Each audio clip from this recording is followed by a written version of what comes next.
Welcome to Member Spotlight, the heart of Chamber Toastmaster Club's podcast journey. I'm your host Lyubov, and in this episode we are delighted to bring you an inspiring story from Nicolas, a valued one-year member. Nicolas works as web application programmer for a company that develops agents to assist with investment decision, and in his free time he is passionate in Argentina tango. Yeah. Today we are thrilled to explore his transformative experience with Toastmasters, where he has grown in public speaking and confidence, where you can looking to conquer stage fright or connect with a supportive community. You have found a right place. Stay tuned with us and we dive into Nicolas' journey. Let's get started. Nicolas, welcome. Are you ready? Thank you for a very warm welcoming, and yes, resounding yes for being ready. Okay, what's one public speaking tip you learned in Toastmasters that you now use regularly? Counting the filler words. I was not aware of them at all when I started with Toastmasters, and this was something that was always said to me as a suggestion in the evaluation, and it was really hard. I admire those who can get the hang of it in 2 months or something. It took me a very long time, but the results are very satisfying. Now I'm being mindful of them when everybody's talking, and it is really a nice feeling to just wait for your brain to conjure up the sentence that you are going to say and then just say it. No rushing anywhere, just represent your idea nicely. And I think this was also the biggest leap for me. Before Toastmasters, when I started Toastmasters, I was already experienced in some stuff. I'm extrovert and I think I'm somewhat funny, so in order to tell a joke properly, you will use your body. So I was experienced with that, but this is a thing that was, I think, the biggest leap for me. It was very hard, and I am very grateful that I discovered it here, because people are not aware of that, as at least I was not. So I learned that here, and I am very grateful for that. Yeah. Thank you for sharing this, and I must admit, for me as well, it was some kind of new tips about filler and crutch words. And after Toastmaster, I all the time mention how people speak, how much times they use these unnecessary sounds, and sometimes it really annoyed me. But now, Yeah. So we will try to do our best and avoid this and avoid all unnecessary sounds. So we are in progress. Yeah. Also, I really feel good about myself when we are in work and they are on the meeting. There are people far smarter than me, but they are like, so yeah. And then I come there as a junior developer and I just say with proudness and confidence the little task that I did last week. And Great. this senior one told me that was professional. Yeah, it's true. Okay, let's continue. My second question. Over the past year in Toastmasters, what's one public speaking skill you've improved the most, and how did a specific club experience like speech or evaluation help you get there? Yeah. So another one where I improved in is eye contact. It was very hard at the start. That is again the thing that you are not very well, because you are so focused on what you are going to say that these little habits might evade you, and that was definitely the case for me. And when I thought about it,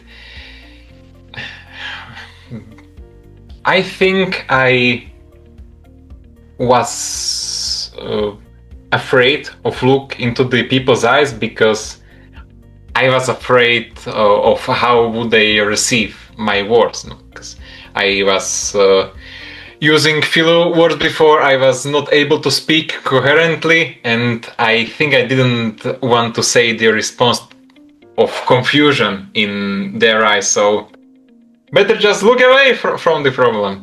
Yeah, but it is a very valuable critique, unconscious one. When you look someone in the eyes, you see whether they follow of what you are saying, and if they are not, you can adjust, and that ensures that the information you are trying to convey with your words will land. So it's important to look to others people's eyes, because in there lies the feedback that we need as speakers. We need to work with that. Yes, that was another skill that I improved quite a lot. Thank you. And I totally agree with you. Even in our ordinary life, it's very difficult to, when you speak with some people, to look in his eyes. All the time we try to avoid eyes contact. So here it's very nice tools to learn more. And one of the most important practice during our meeting. Yes. And also the funny thing that was happening, I got suggestion that I should look into camera more, and there was this face that, but I was doing that. What are you saying? I was doing that the whole time. No, and I thought that when I'm not looking at the camera, that I'm just doing some pondering look, like, an interesting question. And then I look right back, and then I checked the recording, which is another great thing that our club does. You can review yourself, which is extremely painful, but very much worth it. And I looked at the recording, and they were right. So yeah, sometimes you think you are doing it, you are trying to be mindful about yourself doing it, but in the end, we need to try harder.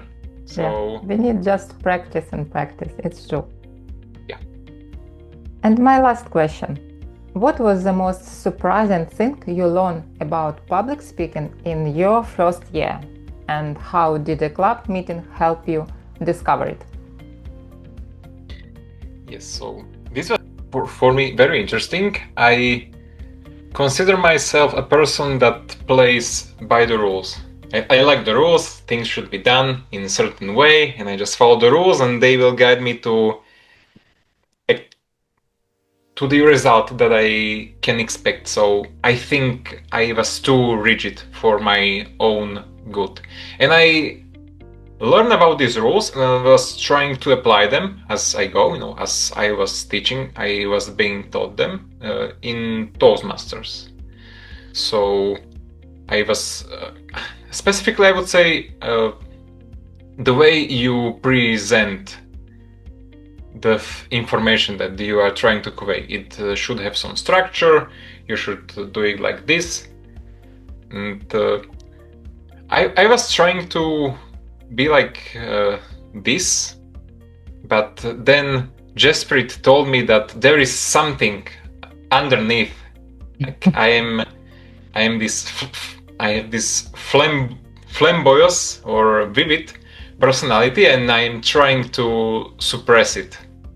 So, and I think she was right. There was this conflict inside of me between this very rigid personality that plays by the rules, and these guys that do not take things seriously, and he takes a lot of space. So that was the first crack that okay, if I want to be authentic, I need to find a way for both of these parts of my personality. The rigid one and the funny, flamboyant, spacey guy as well. So that was very much of a surprise when Jesprit from the Gabby's Club told me this. And another crack was when this was outside of the meeting, but I was chatting with my friend Petra, which is our new club in the Toastmasters chamber, and she shared that she very likes comics of this particular author. I think the author was Neil Gaiman, and the comics is Sandman. And what she likes is that he is not trying to do some formula. He is being himself in his writing, and that I realized that it is okay to inject.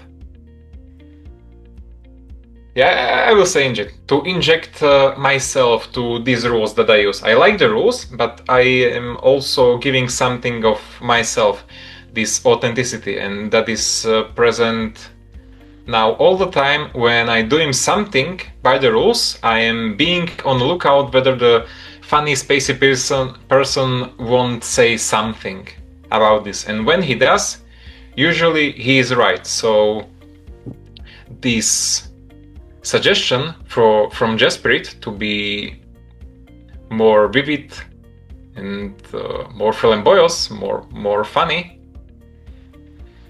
that was a key component of finding my authenticity, which I didn't see coming. That was great. Many of the things that I've learned here in the Chamber Club, I take out into my real life, and there they are for the great benefit of me. So that is my big thanks to this community and this club. Thank you for sharing. And now I realized how important when we have different evaluators from different club, and he is in like Jasprit. She brings a lot of interesting ideas during her evaluation when she get any feedbacks for our members. So from my side also, we not get evaluation from our members because we know much closer each other, but also when we get guests from other clubs, they see little bit from different angle than our members as well. Yeah.